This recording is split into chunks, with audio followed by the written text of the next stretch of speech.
Hello and welcome to the Commander's Quarters, your Magic the Gathering source that helps you command your budget. This show and episodes like this one are possible thanks to viewers like you. If you're looking for an easy way to help support this show, make sure that you like, share, and subscribe. Also, hit that bell notification icon so you don't miss any new episodes. You can also go check out our playmats and other merchandise at thecommandersquarters.com. Another easy way to support this show is with our TCG player affiliate links. So whether you're buying a deck or individual cards, you can use this general link right here or one in the description. And the final way that you can support this show is by supporting us directly by becoming a patron. There are many benefits to being a patron, and I truly couldn't do this without all their support. Hey everyone, Mitch coming in from the Commander's Quarters studio. Welcome to the show. So the official Dungeons & Dragons Adventures in the Forgotten Realms exciting spoiler season time has finally arrived. And we're getting things started with a new and exciting commander. Because what's more exciting than taking your opponent's cards and making them your own and then beating your opponents with their own cards? So take your opponent's incredibly expensive and overpowered deck and turn it against them. So yeah, Xanathar is definitely saying all your cards are belong to us. You know, like that one reference to the video game Zero Wing where they said all your base are belong to us. Remember that? No? Okay, let's jump into it.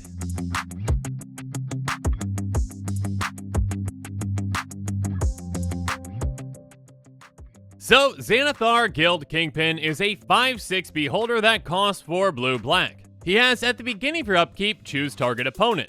Until end of turn, that player can't cast spells. You may look at the top card of their library anytime. You may play the top card of their library, and you may spend mana as though or mana of any color to cast spells this way. So there's quite a bit going on here, and all of it's pretty awesome, so let's break it down.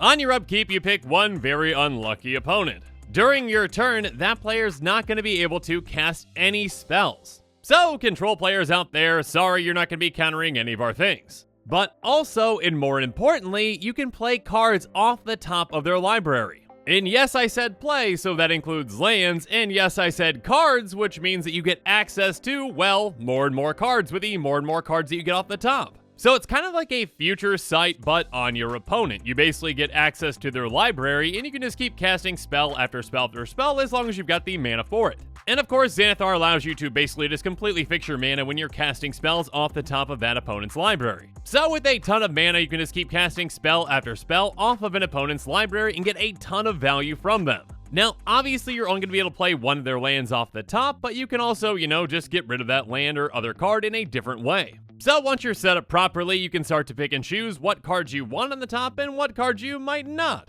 And also, of course, you can decide what card you want to actually leave on top for them. So you can definitely control that opponent's fate and essentially just, fate seal them in a way. This commander looks like it's going to be a ton of fun. Well, mostly for you. But yeah, a lot of fun. Anyways, now let's jump into some cards to consider for Xanathar.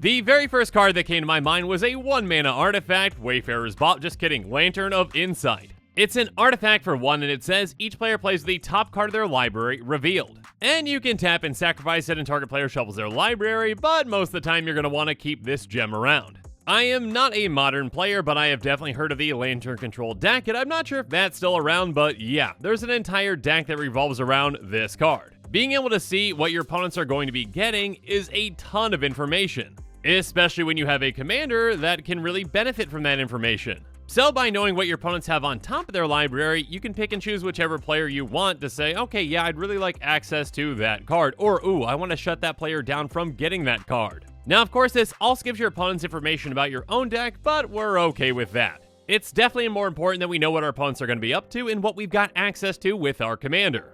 Now, Lantern of Insight is definitely the cream of the crop with these type of effects, but there are others that can help as well, like Wand of Denial. It's an artifact for 2 that has tap, look at the top card of target player's library. If it's a non-land card, you may pay 2 life. If you do, put it into that player's graveyard. So we don't get to see all of our options, but we do get to see an option from an opponent. And also, if it's a non-land card, we've got a choice. If it's a card that we don't want them to get and we don't want to cast it, well, we can just get rid of it by paying 2 life. Or if it's a card that we want to leave on top for ourselves or for our opponent to get, we can do that as well.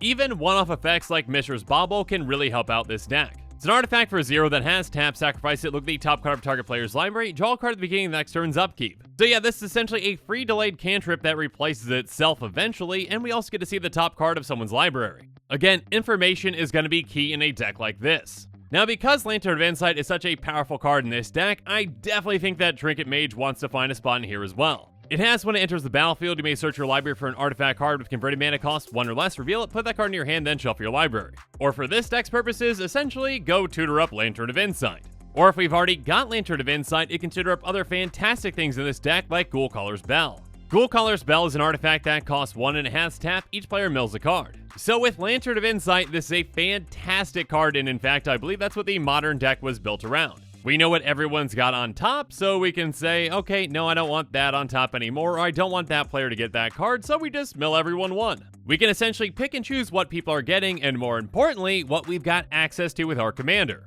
Again, we can easily hit a dead end on someone's deck where we still have mana ready, but we don't have enough mana to cast a spell, or we hit a second land, or whatnot. So we can take that dead card off the top by milling it, and then getting access to something else, hopefully something that we can cast. And then Codex Shredder can help us out in a smaller way, but also in a different way as well. It's an artifact for 1 that has tap, target player mills a card, and pay 5 and tap and sacrifice it, return target card from your graveyard to your hand. This can be a more targeted mill approach rather than just milling everyone, or it can be a way for us to get a card back that's a key piece to our deck. Regardless, again, each of these can be tutored up by the fantastic Trinket Mage. Our typical target is going to be Lantern, but if we need the mill card, either of these can work great. Again, the more information that we have and the more that we can manipulate tops of libraries, the better. And speaking of information,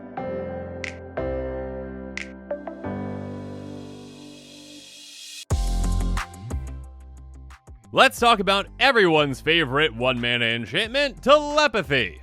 Just kidding, it's not going to be your opponent's favorite card because it's an enchantment that costs just a blue and it says your opponents play with their hands revealed. So everyone's got perfect information on what all of your opponents have, but no one knows what you have. This can come in really handy if you've never played against an opponent's deck and you don't know what's in there. On top of seeing their commander, now seeing their hand can usually let you know what a player is trying to do with their deck. And because of that, now you know who to target with your commander because you know kind of what cards you might be getting.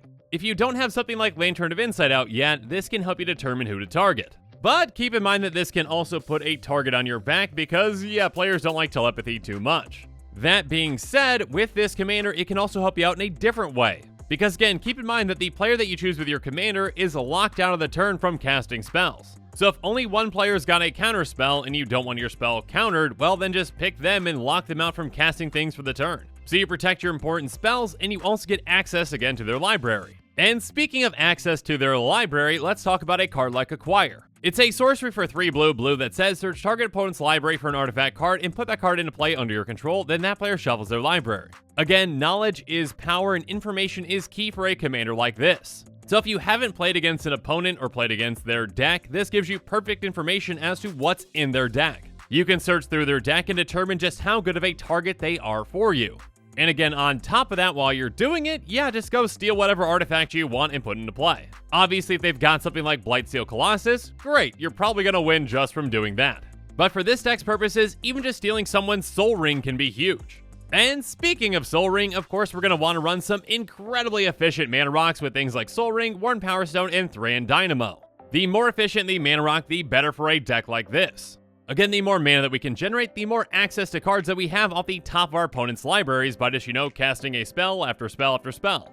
Also, keep in mind that we don't care what mana the actual mana rocks tap for because, again, our commander essentially just filters that mana for us and lets us spend it as though we're mana of any color. So with this deck, ramp quickly, ramp often, and cast a ton of your opponent's things.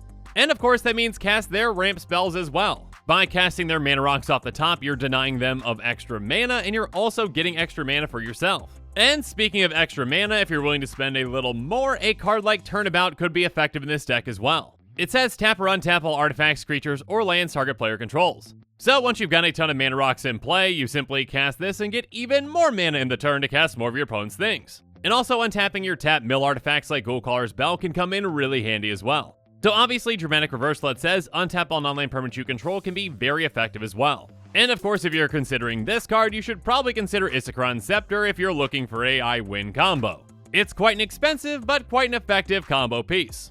It has imprint. When it enters the battlefield, you may exile an instant card with converted mana cost 2 or less from your hand.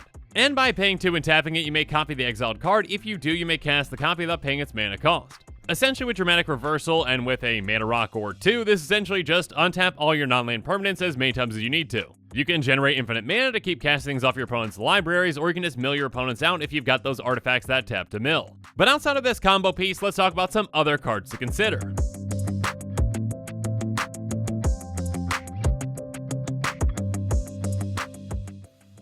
And one card that I really want to bring up that you should be considering is Paradox Haze. It's an order that says enchant player at the beginning of enchanted player's first upkeep each turn. That player gets an additional upkeep step after this step. Your commander has an upkeep trigger, and now it's gonna trigger twice. So essentially now you get to lock out 2 opponents from casting spells, and you get access to both of their libraries. And doubling up the effectiveness of your commander can be an incredibly impactful thing. And though it's got a much higher mana cost, you also might want to consider Sphinx of the Second Sun. It's a 6/6 flying Sphinx that says at the beginning of your post-combat main phase, you get initial beginning phase after this phase. So the beginning phase includes your untap, upkeep, and draw steps. So obviously this doesn't just double up your upkeep, but also your untap and your draw step. But again, by doubling your upkeep, you're getting access to another opponent's library, and you're locking them out from casting spells. And yeah, of course, getting extra copies of your commander with things like Spark Double or like Helm of the Host, etc., could work as well, but I just really want to highlight these 2 here. Regardless, some other cards that you're going to want to consider are cards that set yourself up to get certain cards on top. So first up, there's Memory Lapse, which says counter target spell. If that spell's countered this way, put it on top of its owner's library instead of in that player's graveyard. Again, with certain cards in this deck, and even just with your commander, you've got ways to find out what's in players' hands. And if a player has a card in their hand that you want, well, you can just wait for them to cast it, counter it with this, and then instead of it going to their graveyard, it goes on top of their library, and then next turn, you've got access to it. Or if you just don't want that card in the game at all, you can just mill it away. And then there's Expel from Maraska, which is an instant that has Ascend, and it says return target non-land permanent to its owner's hand. If you have the City's Blessing, you may put that permanent on top of its owner's library instead. Getting the City's Blessing is incredibly easy in Commander, so yeah, you basically just pick and choose whatever you want to put on top and just do that and you get access to it. And if you're okay with spending a bit more money, I'm talking about around $9, Submerge is definitely a card to consider. It says if an opponent controls a forest and you control an island, you may cast this spell without paying its mana cost, and in Commander, generally that's gonna be the case. Put target creature on top of its owner's library. So you basically can just get whatever creature you want on top of an opponent's library for free. And then again, you can essentially just get rid of it by milling it away, or now you've got access to it with your commander and you can just cast it. So it's kind of like a control or workaround theft with these types of cards with this commander. Next up, let's talk about a card like Awaken the Erstwhile. It's a sorcery that says each player discards all the cards in their hand and creates that many 2/2 black zombie creature tokens. Forcing everyone to get rid of their hand can be huge for a deck like this. Again, you're still going to get access to the top of a player's library, so you can still cast spells and you're not just going to be top decking off of your own. And speaking of top decking, that's exactly what your opponents are going to be doing, and you've got ways to essentially lock them out of the game. With something like Lantern of Insight in play, you know what they're going to be drawing into. So later on in the game, if their top card is a land, well, you can just then give them a land because, you know, that's not going to do anything for them. Or if they've got something impactful, you can either cast it or mill it away. So you're essentially just continuously determining what they're going to be drawing, and yeah, you can just keep giving them dead card after dead card. Obviously, this is a lot easier to control when you're just in a one-on-one scenario, and in that scenario, you're probably just going to win from there. So yeah, definitely consider mass discard spells. And also consider a card like Thieving Amalgam. It says at the beginning of each opponent's upkeep, you manifest the top card of that player's library. And whenever a creature you control but don't own dies, its owner loses 2 life and you gain 2 life. First off, this can be yet another way to deny opponents of certain cards. If you don't want a player to get a certain card, you just leave it on top and then you basically just get it yourself. Now it's face down as a 2/2 on your side of the battlefield, but yeah, your opponent doesn't have access to it. And of course, on top of that, whenever those creatures or any other ones that you steal from your opponents die, your opponents get drained. So that can be a lot of fun as well.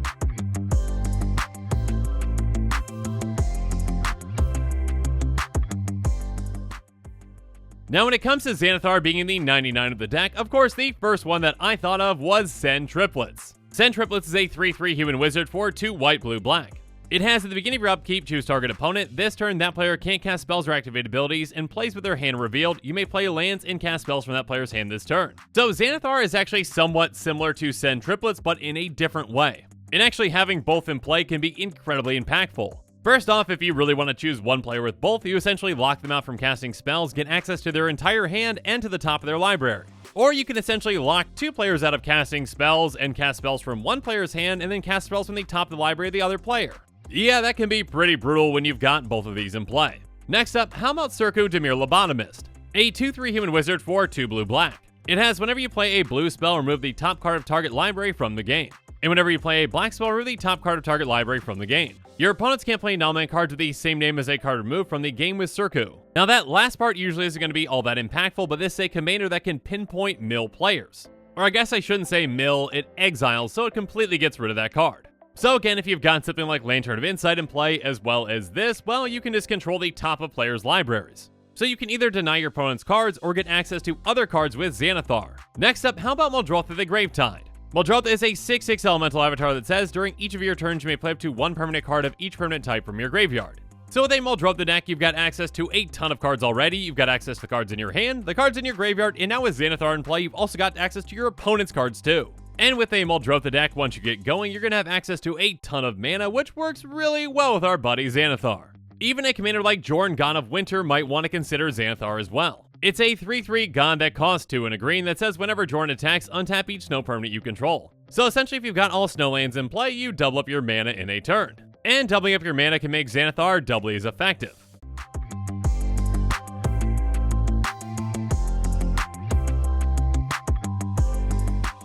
But now it's time for me to wrap things up and give you my final thoughts on Xanathar Guild Kingpin. I really like the design of this commander. There's a lot of cool things that you can do with this commander and a lot of different ways that you can win with it too. You can cast your opponent's big splashy spells and take them out with their own spells, or you can just figure out what's on top of their library and just keep giving them dead cards. So ramp, and ramp some more, then get out your Lantern of Insight and some mill pieces and have some fun. And with that, this show is coming to a close, so it's my turn to hear from you. So in the comments below, let me know what your thoughts on this episode are, and as always, thanks again and have a good one.